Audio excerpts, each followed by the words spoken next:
Connect your audio, Dennis. Join your audio with the Wi-Fi.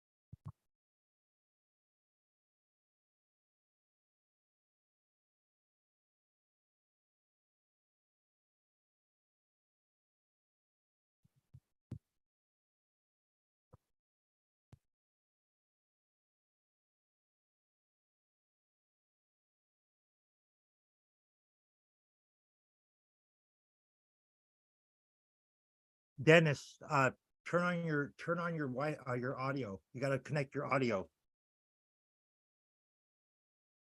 through the app.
Dennis, try jumping off the Zoom and then jump back on. Oh, wait, maybe yours connecting. Hold on.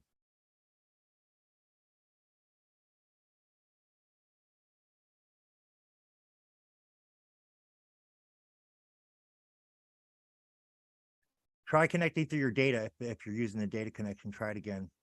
It's having issues, I think, for whatever reason. I don't know why. Bear with us, folks. Momentarily, we'll be getting started shortly. We're just having a bit of minor connection issues with Dennis Andrew Ball getting on. So, but we'll have it resolved shortly, folks.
Oh, good.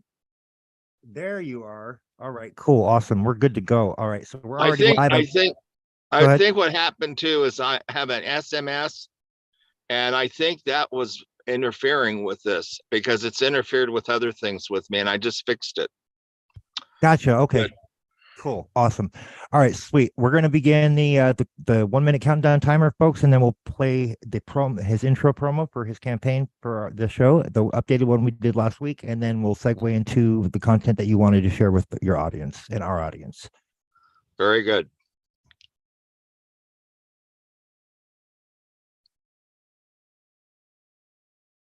I'm just gonna mute you just for a second until we begin. Okay. Okay.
The views expressed on this show are expressly the views of the speaker and do not necessarily reflect the views, beliefs, or opinions of News for Us World, its hosts, broadcasters, or affiliates. Remember, folks, always use your own discernment when viewing. We encourage our viewers to think for themselves.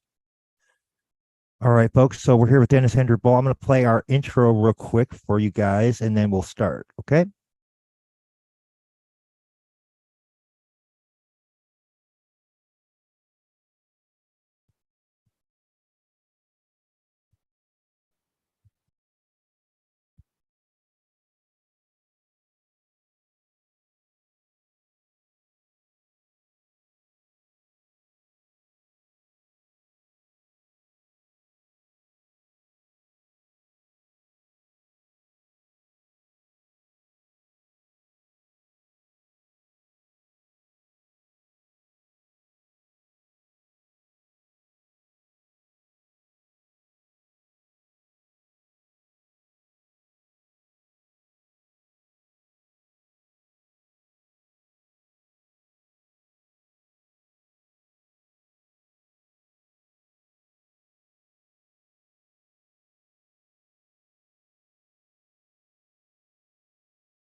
Welcome, folks. We're joined by Dennis Andrew Ball, and we're going to be airing some of his call-in when he was on the McGraw Show, and we're going to start with the one from 11/5/2021. Unmute yourself, Dennis. Correct. Awesome. Let me bring up my screen share and we'll share the first one.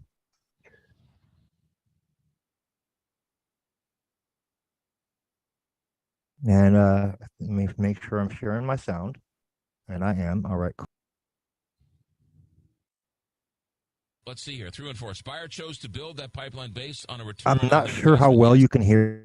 This one's a little bit lower than the others. I was unable to get the actual MP3 because it's separated, but we're going to do the best we can with this one. So That pipeline is shut down. They will lose that return on the investment. Well, not only that, you won't be able to get gas here in the area. Let's go to the phones here. Dennis is on line one. Dennis, good morning. Welcome to KTRS. Well, thank you. I appreciate the opportunity. I want to congratulate you on having this segment where you're talking about living wage jobs, manufacturing jobs. I really believe America needs that. I've talked about it in some of my books. I'm an author, and I just was taken by your aggressive motivation to talk about that. I think that's really an important issue, especially in the rural areas like Southern Illinois, where you could have John Deere, Boeing, Hewlett-Packard, and maybe even Ford Motor Company put a plant. Tennessee and Kentucky got one recently. They're going to make electric cars. I think that's the future. What say you? Well, I don't think going out on a limb and saying that manufacturing jobs are good should garner any praise. I mean, that's sort of is there anybody out there complaining about manufacturing jobs coming to their region? Hello? I hope not. Yeah. I think manufacturing is a big issue right now because all these minimum wage jobs that people are trying to raise their family on, it just doesn't work. Well, look, you're without getting into all of this, I don't think, Dennis, anybody is against manufacturing jobs. Manufacturing jobs have changed, right? They're not the soot-filled job where you pick up the box on this conveyor belt and put it on that conveyor belt, right? Or you take this lug nut and you put it on this screw. Manufacturing jobs have changed. They're high-tech. You need more skills. You need more schooling. You need more training. They're not in dingy factories anymore. They're in, hermetically sealed factories, right? I mean, have you seen the manufacturing plant Intel is building out in Arizona? It's taking them years, and it has to, the air quality has to be as clear as it is on Saturn because any speck of dust will ruin one of the chips. So manufacturing is important. I think we all agree. And I was just sort of curious, talking to a man who lives his life in manufacturing, right? What is the true story? Are manufacturing jobs coming back? Are they going away? And I thought it was a pretty interesting conversation. So I appreciate your phone call. If I may say this, wages and benefits are a big part of this. And so that's going to have to be a topic of discussion with respect to bringing back manufacturing jobs to the United States and provide a living wage for people who are raising a family. Yeah, but Dennis, thanks for the phone call. I know everybody loves to pick on minimum wage jobs and loves to scream. You want to let's put your 2 cents in on the context of that, Oh, Dennis? yes, definitely do. And appreciate the opportunity. This is very good and timely. The Campaign for America, folks, is on. We have a lot to do, a lot of work, but it's on. And why is it on? Because our children are important. And all of these things that we talk about on this program is designed to help and benefit the family, the kids, you, and the future.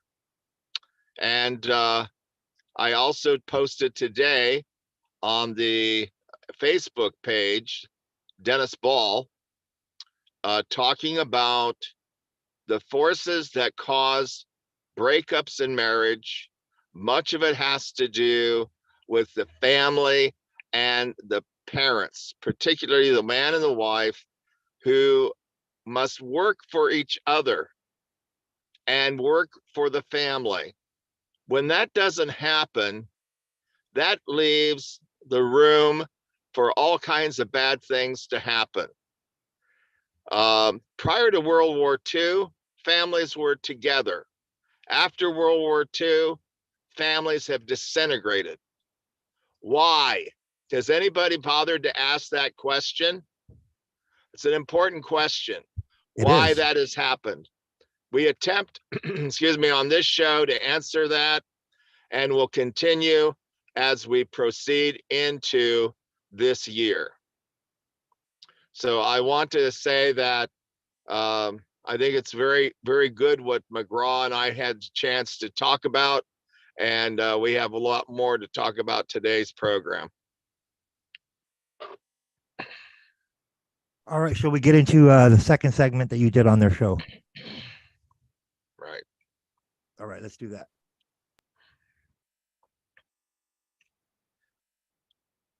This one is dated January 31st of 2023. This last month, just about 15 days ago, folks. Morning, you're the Big 550 KTRS. Yes, sir. Thank you, McGraw. I believe you folks are sitting on a gold mine. I'm calling you from Marion, Illinois, down here in southern Illinois. Okay. In 2016, the AOA, the American Party of America, was going to have its convention at the convention site there at the Dome. But because of the Rams moving out, it caused all kinds of problems for us. But the realities are you folks are in the middle of the country. Do you know how valuable that is? You have a terrific opportunity to market the Dome and St. Louis with the Arch, the gateway to the west. We will have our convention at your Dome. Hello? Yes, I'm sorry, and it will be great. How many people are coming in? How many people are coming in? I'd say the AOA will have at least 5,000 people. And what's the group? What do you do? The American Party of America, sponsored by the American National Committee. We are the Americans, just like the Republicans and Democrats and Libertarians and everybody else in between. We are the Americans. Why? We are family first. If you're not working for your family, who are you fighting for? If you're not fighting for your family, who are you working for? All right. What is it? Mantra, I want to research your group. What is it now again? The American Party of America, the American National Committee. You can go to the AOA-ANC.org, and you will check the website out. We have our marketing structured right for the candidates. We want candidates in office that will change the culture back to the family unit, make it number one. When are you having your convention? As soon as the Dome is ready to go. Oh, so it might be another year or two. It could be in 24. Yeah. Let me ask you this question. We've had the Dome for 30 years, and we've had the Convention Center for 30 years. Right. Just in terms of economic development, I think people from St. Louis would find it hard to find a whole lot of economic development that's been spurred on by the Dome and the Convention Center. Well, I just think it's how you market the Dome and the city. I think St. Louis is a terrific Have we been marketing it wrong then? I think so. I think it has to be marketed. You're in the middle of the country. You have Laclede Landing down there. When the Rams were there, I actually went up and did some tailgating. Loved it. It's a big attraction there on the riverside. You got Missouri on one side, Illinois on the other. You got the casinos. Yeah, we've had those things for centuries. Well, I get that, but we're talking the Dome here and the development of the community around it as well. And so I think that the city council, the mayor, the city council members have a great opportunity here to change the climate and market the city. Why now? Why hasn't this happened in the last 30 years? Well, I have no clue. I mean, you can see what's happened. Well, but I'm asking you, I mean, you're saying to do the same thing we did 30 years ago, and it hasn't happened in 30 years. Well, that's because of leadership. Really? So we need better leadership. I think so, Okay. and that's what I'm talking about. And that'll spur the economic development around the Dome. I believe so, and I believe if you talk also living wage jobs, you can't raise a family on minimum wage. You need living wage. Well, why don't we take some of this money that we're going to put in for the Dome renovation and pay police officers more and pay city people more? Well, that's a matter with the council and the mayor. Leadership. That's it. That's leadership. But I am all for the dome. I think it's a great idea, and I think that we have opportunities here to draw people from all over the country and bring them in, almost like Las Vegas. Yeah. And that's exciting to me. Yeah, it's interesting. Hey, Dennis, thanks for the phone call. Appreciate your keen insights. You bet, buddy. You got it. Yeah. No. Hey, hold on. Yeah. Keep going. Oh, keep going. Okay, gotcha. Yeah. Yeah, some interesting thoughts. All we need is leadership. Why didn't I think of that? Leadership.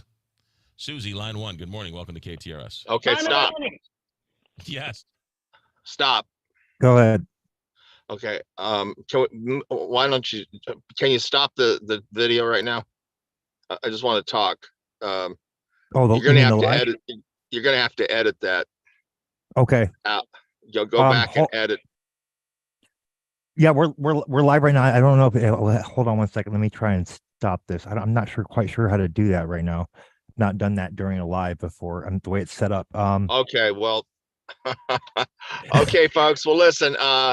That's an important segment on today's show because McGraw Mulholland, who is the gentleman who is interviewing me, he has recognized that there has been a breakdown in our society and our culture because of a poor leadership role the governments take because the people allow it.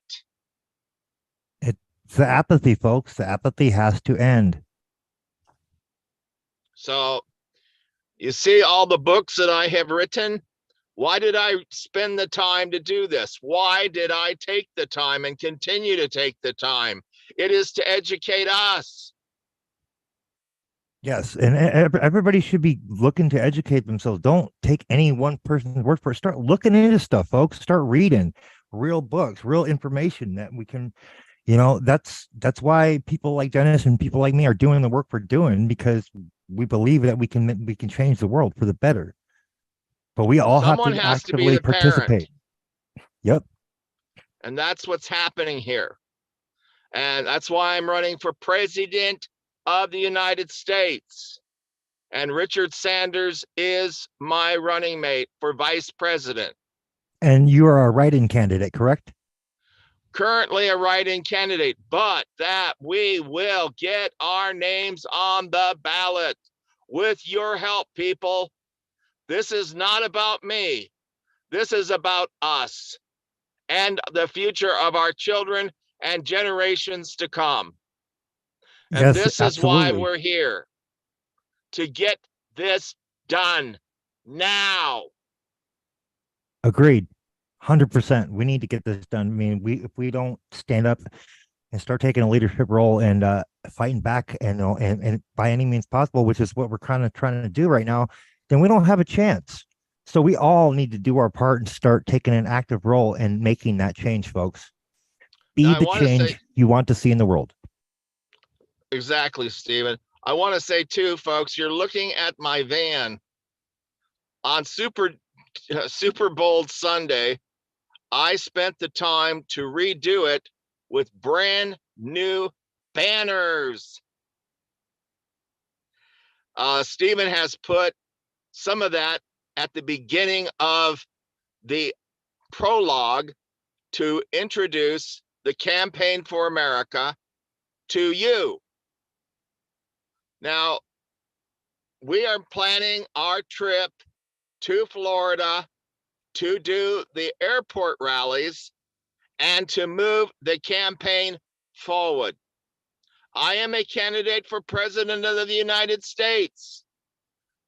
The people have to know that there is another choice out here for them and an alternative to the also-rans who have put us in this position and who must be held accountable, including us, because we have no one to blame if we don't take our responsibility seriously. He's absolutely right, folks. We need to start taking a more active role and doing our part, because if we're being apathetic, then how are we any better than those that are complicit in allowing things to stay the same? Exactly. And so the two segments that you've been listening to have to do, if you notice, with living wage jobs. And I want to tell you something. That theme came not from me, it came from Bernie Sanders, not Richard Sanders, Bernie Sanders, the socialist candidate for president, because I believe he is correct that living wage jobs are necessary to raise a family. You can't do it on minimum wage. What No, say definitely you, not. Stephen? You definitely can't do it on minimum wage. I mean, just this last week, you know, we got our rent went up $200 more than it was before, and that's just that right there. We just literally got an increase in our in our income by just about the same amount, but now we're back to where we were because of the rent increase. So we're still, it's just like tug of war with the you have to have living wage jobs in order to survive nowadays, folks. Minimum wage doesn't cut it. Not at all. And that means industry, that means skilled labor, education. I have written a book called All Serve to Serve, a plan to strengthen the United States of America. And it talks about creating vocational jobs as well as jobs that came and come through military training. There's also a theme called Race to the Top. That is where colleges, universities, and the business community begin to think in terms of industries that will provide a living wage. Precision industries usually are what these people are thinking about, and including artificial intelligence. I have another book called Living in the Surveillance State in the United States. I am very concerned about AI, yet AI does have a chance to create living wage jobs as well as different manufacturing products that actually can help us. Robotics, though, is a problem for me because robots, depending upon how they want to manufacture them, could actually become a pretty bad detriment to our people, to the extent where they could actually discard the human beings, and that's what they're supposed to do. Yeah, no, absolutely. And I think one of the ways that we can kind of like keep the human element in the loop is by having AI perform very specific tasks specifically for certain situations, but not everything. We don't want it automated completely because that's a whole Pandora's box. And you're this is coming from me, a tech guy by trade, folks. So I'm in the IT field, so everybody needs to understand the context. If I'm saying it, there's a reason. And I think we do need to. I mean, I think there's potential for AI to have a positive impact if it's used correctly. But unchecked, of course, we're going to have, there's always the potential for things to go awry. So I think we need to keep that human element in the loop and maybe limit it to certain specific scenarios and tasks. Precisely. I think right now, of everything going on in the air over Canada, Alaska, over the Atlantic Ocean off of the coast of Carolina, and the Chinese. What is your take on all this, all these supposed UFOs that they're trying to claim? Like, look how they're pushing it. Oh, UFO shot down you. What do you think's going on? You think they're distracting us from the criminality that's been exposed with certain individuals in power, or you think it's all a distraction, or what do you think's going on with that?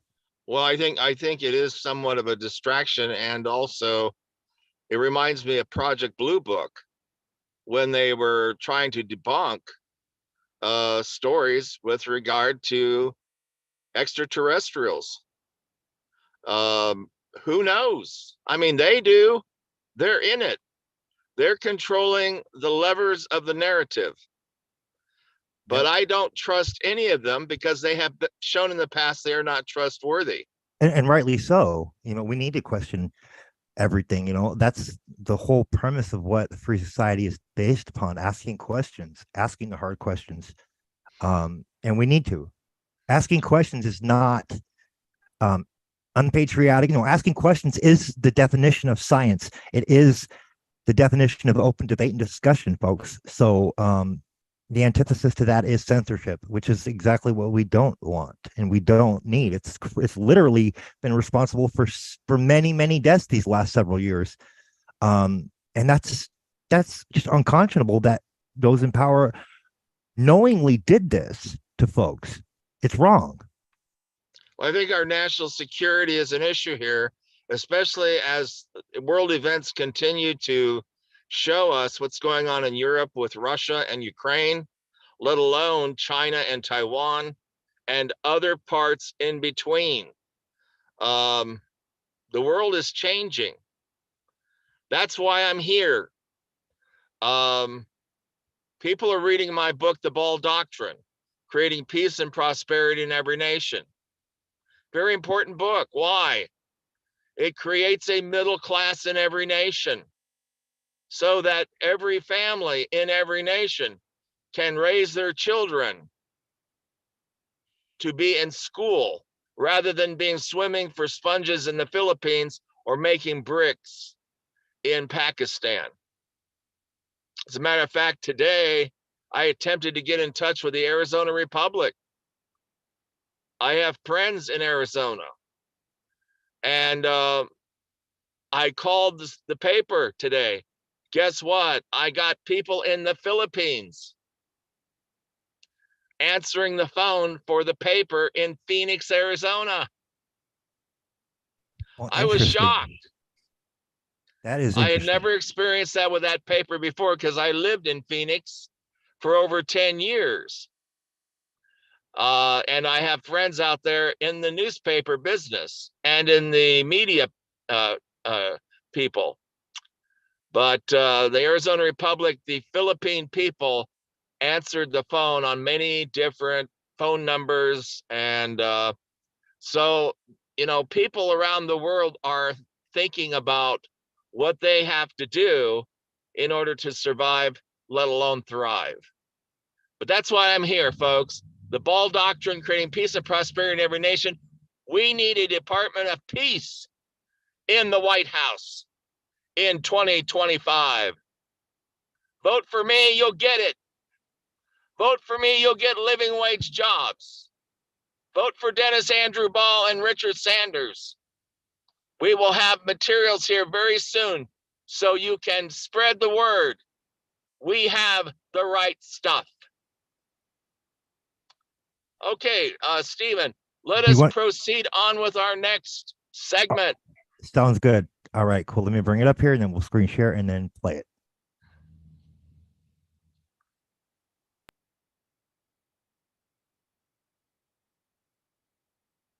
All right. One, Dennis, good morning on the Big 550 KTRS. Oh, good morning, McGraw. Morning, Thank you for taking the call. Sure. Yes. And, you had your author on the other segment of the show. I'm a writer, too. I've written a book called One Nation. Mm-hmm. You had me on recently when we were talking about the dome. Incidentally, I believe the city council has made improvements for the dome, and that's exciting to me. And I want to say this: the One Nation book is a book of essays, and it talks about the culture we're living in right now and how. Are you? Hold on a second. Are you trying to get promotions and/or book sales for your book? No, not at all. Oh, okay. What what's the right point now, of your call? The point is, that the author who you had on recently, you mean Don Marsh last hour? Yes. Okay. And I thought it was really good the way he was expressing himself in terms of how to communicate his thoughts without being put into legal jeopardy with other people that he's had experiences with. What I've done here is basically to the extent where in 1963, President Kennedy had pretty much delineated what the country was at that time, and I've compared it to where it is today. And since his death, you can see America has declined so much, and that concerns me a lot. So this is the reason for the call. The reason for your call is because America has gone down over the last number of years? It has. And if you go and you said you were possibly check out the website at aoaanc.org. You will see the history there, and the book titles. I have over 62 book titles on Amazon.com, similar to the gentleman. You know what's interesting about that, Dennis, is that when I was a kid, people said America was in decline. And now we look back on those times as the good old days. How old are you? 56. Going to be 56 this week, actually. I'm 71, and they were saying it then, too. Yeah, so maybe it's a bunch of hyperbole. I mean, we have problems. I'm not going to deny that. We have problems, but America is still the greatest country in the world. Oh, you bet. You bet. And the family structure right now is under assault, incidentally. So the family structure has been under assault for generations, but we're still the greatest country in the world. By its own government, though. Yeah. What do you mean? Well, I'm talking about Child Protective Services, the Department of Child and Family Services, going in and stealing children from parents. You mean like taking children away from the immigrants at the border? No, we're talking about actual American families. We're talking about child trafficking, foster care. The sheriff showing up at the doors of families, taking their children for whatever reasons. Again, Dennis, I agree with you that the children have been under assault for generations. I mean, look at Penn State, look at the Catholic Church, look at the Baptists, look at the gymnastics teams in Michigan State, look at the wrestlers in Ohio State. Look, I mean, the list. Look at the Boy Scouts. I mean, you don't have to look very far to see how we have failed our children, not just today, but over the last 200 years, we've failed our children. Exactly. Yeah. So I got to go, Dennis. Thanks for the phone call. Okay. Appreciate it. Thank you. 918 here, Big 550 KTRS, 314-931-5877, 314-931-5877, or text your comments to 84126. Is that it, Dennis? On that one? Yeah. Yeah, all that's right. good. Go ahead and share your thoughts. Yes. Okay, folks. Do you know that is probably one of the very first radio broadcasts in this country talking about Child Protective Services, Department of Children and Family Services in the country? That is pathetic, but it is true, in my opinion. It's my opinion. And for what it's worth, I was able to get my points across for all of the suffering parents out there who love their children and have no contact with them because of the brutality of this government created by the Clintons.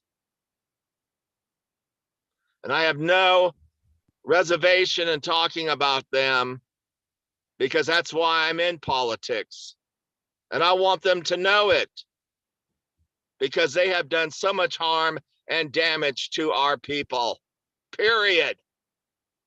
I want to recommend our viewers go look up, there's a book called AFCC Net by Doreen Ludwig. It's on Amazon. I highly recommend everybody go check it out. It puts the pieces together for those folks of what he just said about the Clintons and how it all ties together with the CPS and Family Safe Act and all that.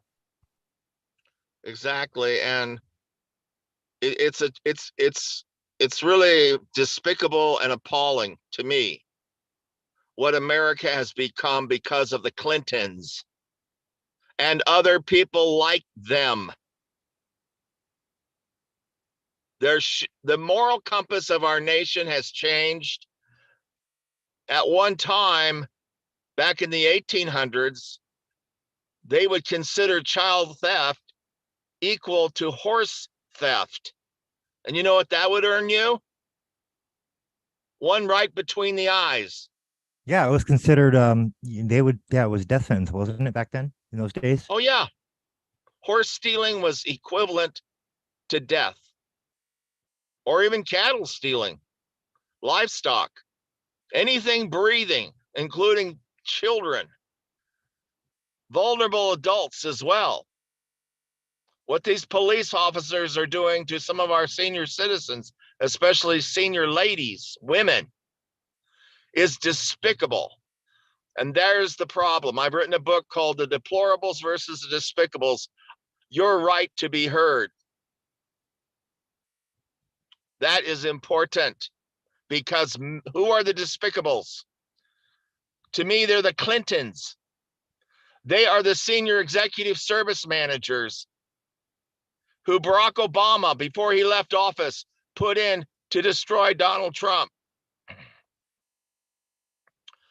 These are people who are unaccountable to nobody. They are government workers in government agencies, just like on the state level, when you have child protective services as well as adult protective services. APS, folks. Their job is to cause harm to all of us. And you can write that down, because I believe it's true. And I've had enough experience of this. And I am a court official. And I have been appointed. And I know what is going on here. And that is why I am running for president of the United States. And that is why I'm communicating to you today on the Campaign for America. Ball for All 2024, Ball Sanders 2024. This is the future of America we are dealing with.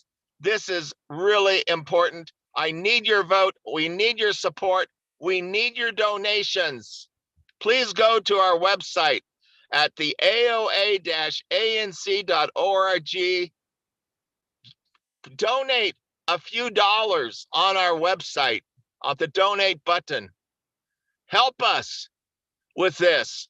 This is a big deal. We're getting an airplane.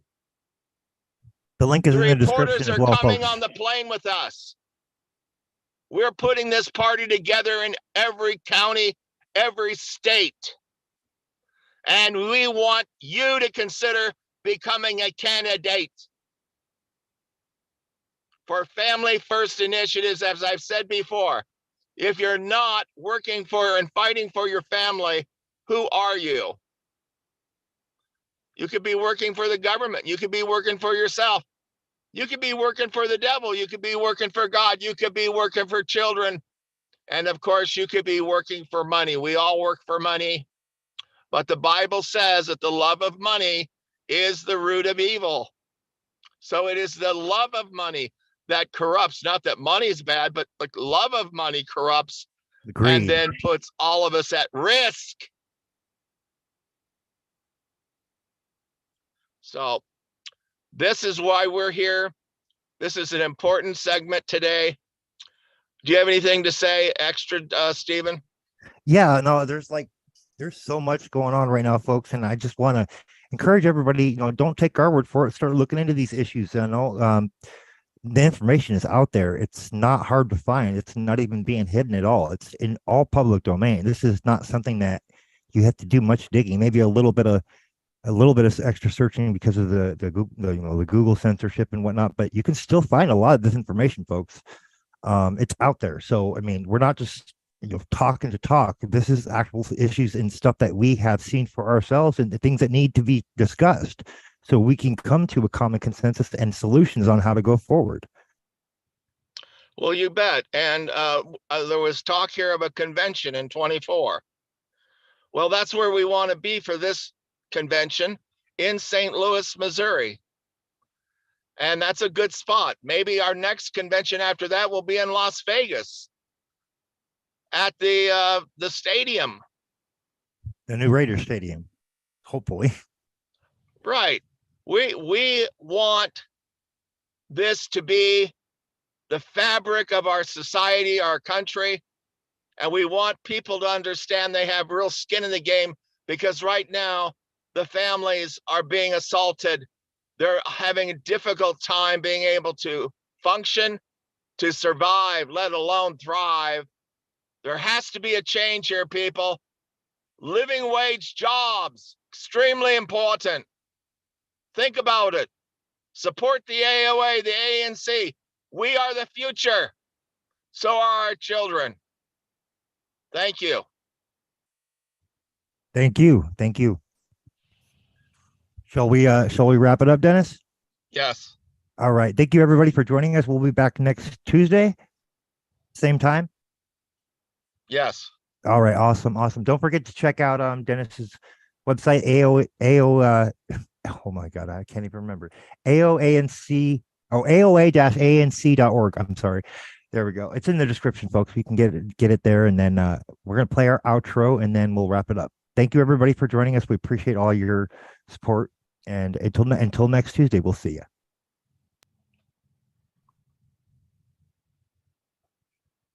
That's good.